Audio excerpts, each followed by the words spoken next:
Good morning, everybody. Dawn Parks here from Shula, and we are working on the concept of the Great Resignation. Today, we're continuing our discussion about the 11 forgotten laws that Bob Proctor talks about. And these are laws that have kind of like the laws of nature and the laws of business and the laws of how things get done, but we often don't consider them as laws. And the reason we're talking about them in the context of the Great Resignation is because there are things that we want you to be able to think about as an employer or an employee or someone who's making a big pivot so that you are in a position to be able to make a change with power. And the law that we're talking about today is the law of non-resistance. And before I spend much time on that, I just want to remind folks really who is Shimula and what is the Great Resignation. So Shimula, Liz Kitchell and I have formed an organization, a company, where we are focused on supporting the Women Plus community, which includes the guys, but we're really focused on the Women Plus community and supporting you in going after it, whatever it is that you want in your life. And quite often there's a conversation around money that reduces your ability to powerfully go after it. You know, everything we think about in the world has something to do with money. Even if we say, I'm going to go do that because it's free, that's a conversation around money. And the Great Resignation, we're seeing millions of women in particular leaving their current jobs to go after jobs that they think are going to be better. And, you know, we are right here with you. Let's help you go find the job of your dreams, start your company. Now is the time to do it. And Liz and I are masters at being able to support you in creating that North Star, that vision for the future, and then the roadmap to get you there. The Great Resignation is really a conversation about what are some of the things you need to be thinking about as you make that jump, all right, or before you make the jump. And for employers, you know, this is some information that would be valuable for you. You have already a lot of things in place to try to keep the employees that you have. But we want to help you think outside of the box as well, because what you've been doing might not be working very well if you're seeing an exodus from the workplace. And we want to help you think outside the box. So today we are looking at the laws of non-resistance, and that is a really fascinating law to me. Now, what happens when you are making a decision to make a move? Anytime, I don't care if you're deciding to lose weight or you want to run a marathon, or you're thinking about, should I move from the house that I'm in, or maybe you're thinking about getting married, or you're thinking about a divorce, there's going to be resistance. You see, you have spent a lot of time organizing the world to think in a certain way about you. There are people who think about you in the current job that you have. There are people who think about you in terms of your health.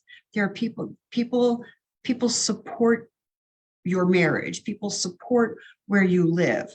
If you've been telling people that you hate your husband, everybody's going to hate your husband. And when you decide you want to stay with your husband, then people are going to be like, no, you can't do that. You've already convinced us that he's bad. If you decide that the job that you're in is a really bad job and you have been talking trash about your job, all of the people in your life are going to be like, why is she staying at that job? She needs to get out of the job. So what happens is there's often resistance within your community, right? That people will want to keep reminding you of what you have been telling them all along. So that's a form of resistance that's going to show up. There's going to be other forms of resistance as well. Whenever you try something new, whenever you get outside of the box, whenever you get outside of some comfort zone, you are going to hit some resistance because you yourself aren't ready for it. You can envision running a marathon, perhaps, or you can envision a 100-mile bike ride, or you can envision wearing, you know, dropping 2 sizes in your pants, or you can envision, you know, being able to be a TikTok or Instagram influencer.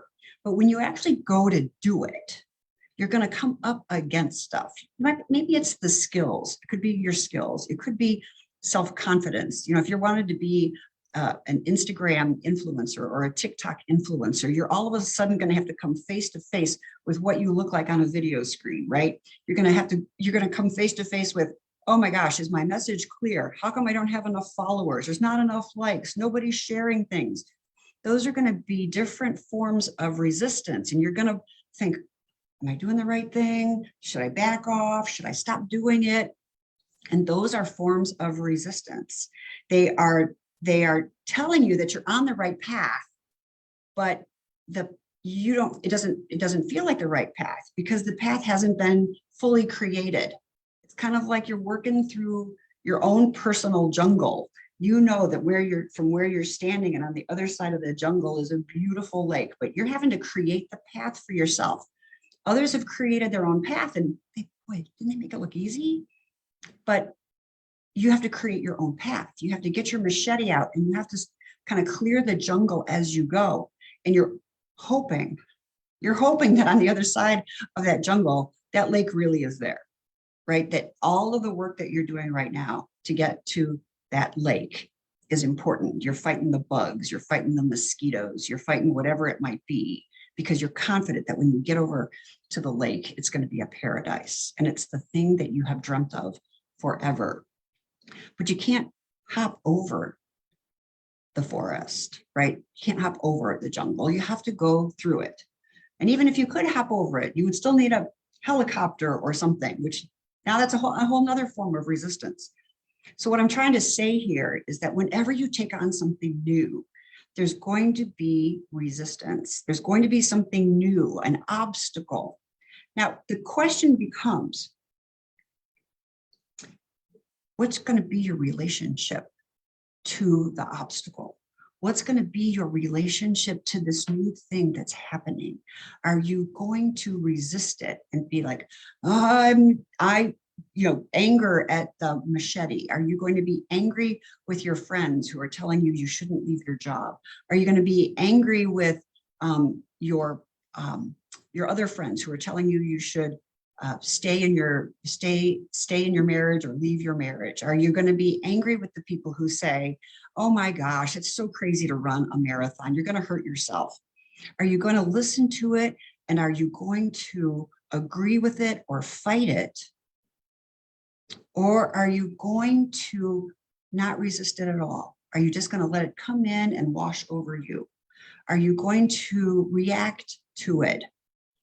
For me, my goal always, now I'm not a master at this, right? There's some stuff where I resist things.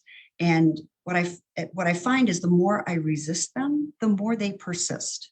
There's another kind of informal rule called when you resist something, it persists.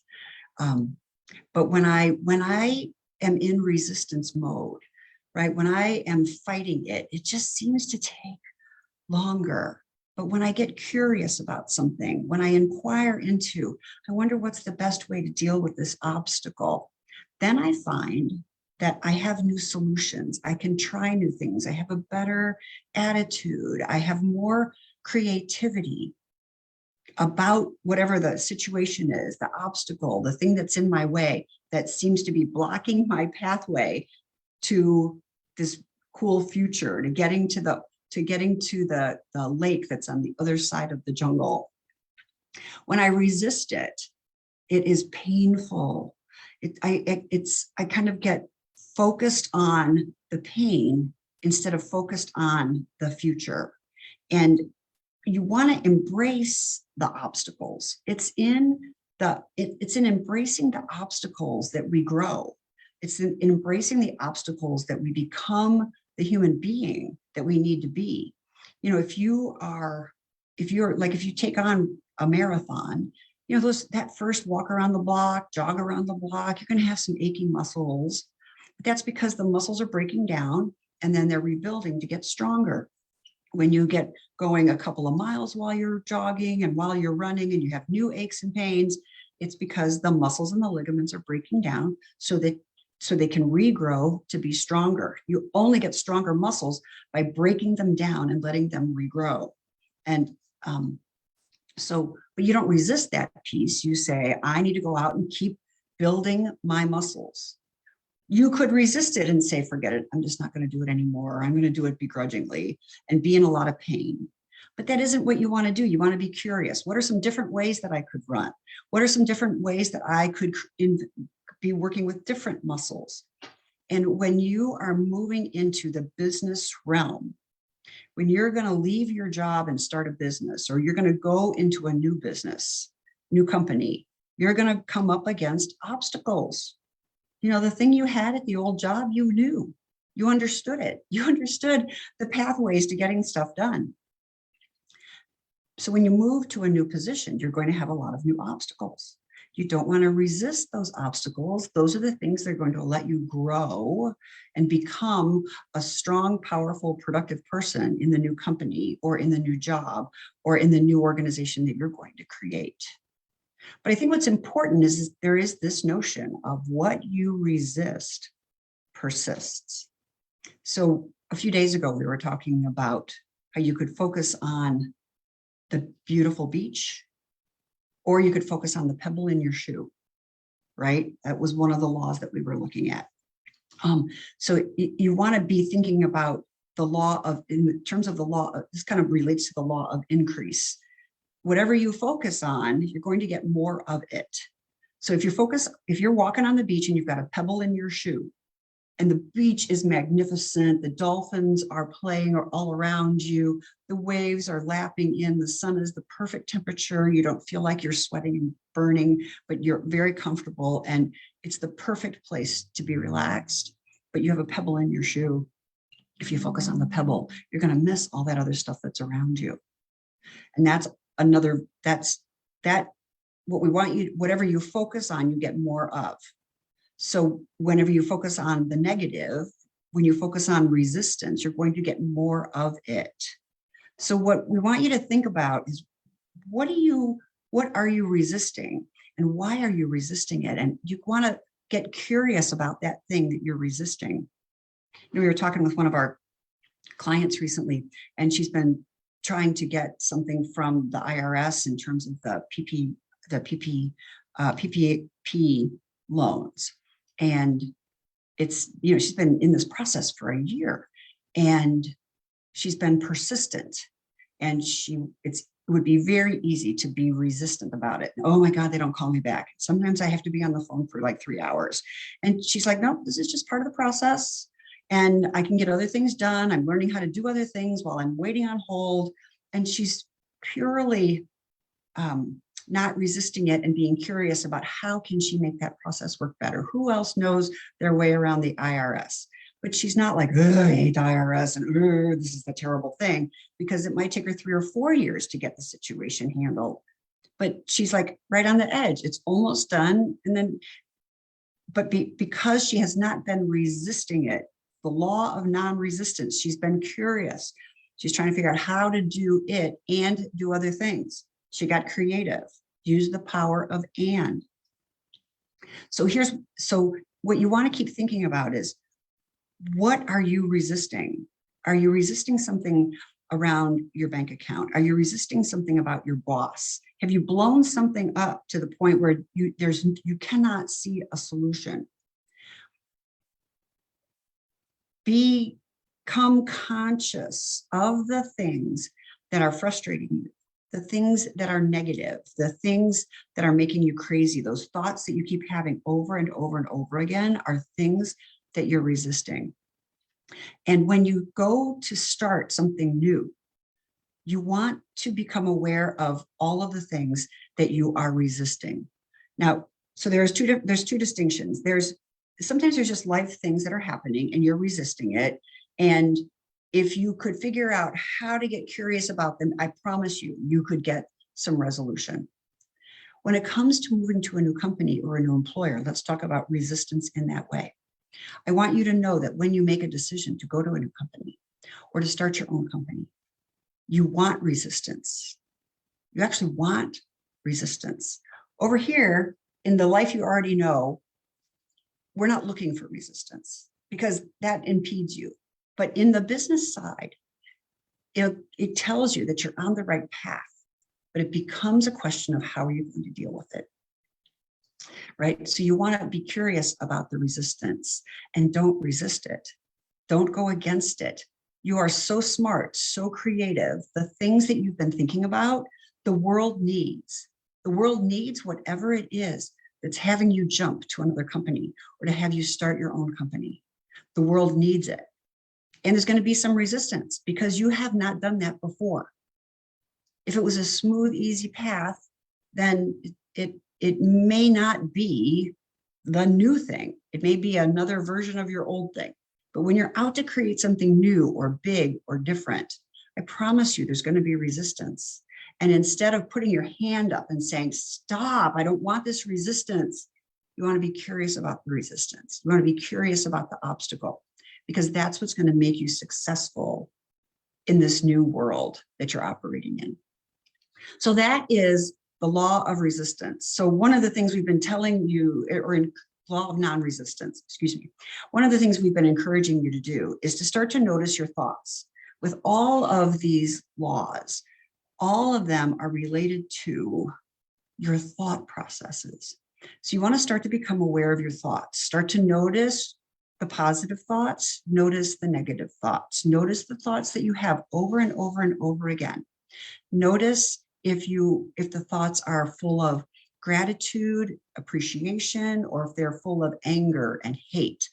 You want to start to recognize your thoughts and move your thoughts more toward the gratitude, the praise, the positive side, because research shows that when you're operating in a more positive space, you're more creative.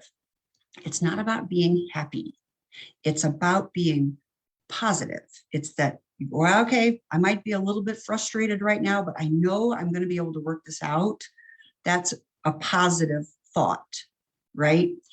So it's not about, oh, I'm so happy, I can only get work done when I'm happy. It's not about that. It's about, I don't know how to deal with this thing, but I know I'm on the right path. I'm going to make it happen. And we want you to start really recognizing when you're thinking in a really negative way, only because it just reduces your creativity and your productivity. And at the end of the day, you want to be as productive as possible and happy as possible, content in your life, content but not satisfied, right? You want to be able to keep moving forward, growing yourself as a human being. You want to keep expanding your brain, expanding the possibilities so that when you die, you have lived to what you call your full potential. And that's what we're here for. We are here to support you in creating the vision of your future, whether you're just trying to figure out how to get through the next 3 months, or you have to figure out what you want to do in the next 20 years, whether it's about your job, whether it's about retirement, whether it's about how to start a company. It still all boils down to what's your vision? What do you need to create the vision? And let's get you on a pathway forward. So Liz and I offer quite a few programs that would allow you to explore that, whether you do it like a do-it-yourself program, you do it with a community, or you do it in one-on-one coaching. So if you go to our website at shimula.com, you're going to see the classes called the Money Mastermind Mastermind. That's community-based, where you take the course on your own. You do all of the videos and homework in your own time, but then you come together in a community to share what you're learning from the course. We have the 7-Figure Club, which we are opening a new cohort, which we plan to have folks in and have it operating probably mid-February. And that's where you take a full year to explore, what do you really need to make a 7-figure income happen? And then we also have coaching, where you can contact us, where we can work with you one-on-one for a short-term or a long-term basis. Meantime, if you want to learn more, contact us. I've got our calendar. I'll be putting that into the chat, and we would love to hear from you. So I hope that you make it a terrific day, and we look forward to seeing you tomorrow on The Great Resignation to continue the 11 forgotten laws of Bob Proctor.